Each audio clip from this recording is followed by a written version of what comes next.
సువార్తలో ఉండవలసిన విషయములలో మొదటిదిగా దేవుని యొక్క సృష్టి కార్యము.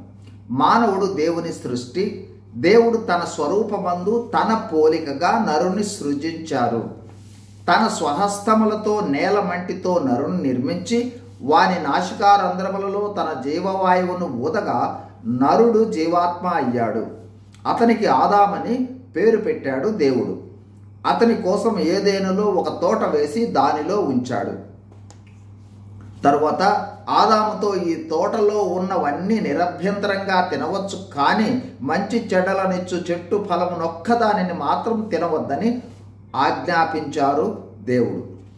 తరువాత అతనికి సాటి అయిన సహాయముగా ఆదాముకు గాఢ నిద్ర కలుగజేసి ప్రక్కటెముకలో నుంచి స్త్రీని చేశాడు. ఆమె పేరే హవ్వ. వీరిని ఆశీర్వదిస్తూ సమస్త సృష్టి మీద ఆధిపత్యం ఇవ్వటం జరిగింది.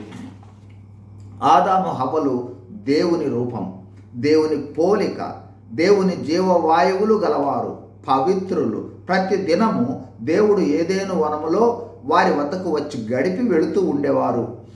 ఆదాము హవ్వలు చాలా సంతోషంగా, అన్యోన్యంగా, దైవికమైన ఆనందము కలిగి, దైవికమైన స్వరూపము కలిగి, దైవికమైన మహిమలో గడుపుతూ ఉండేవారు. మొదట దంపతులైన ఆదాము హవ్వలు ఏ పాపము ఎరుగని వారు. దేవునితో సహవాసం కలిగి జీవించేవారు. దేవుడు అనుదినము వచ్చేవారు. ఏదేనులోని తోట వారి నివాసము. ఈ విధంగా కొంతకాలం గడిచింది.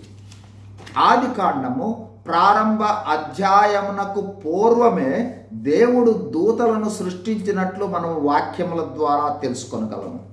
అయితే దూతలలో లూసిఫర్ దూత దేవుని స్థానాన్ని కోరుకోవటం చేత తన స్థానాన్ని కోల్పోయింది. ఆ స్థానాన్ని కోల్పోయిన లూసిఫరే మనము చెప్పుకునే సాతాను.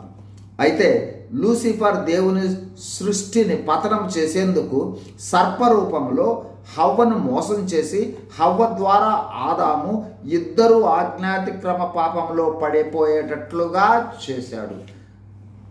God bless you. Thank you.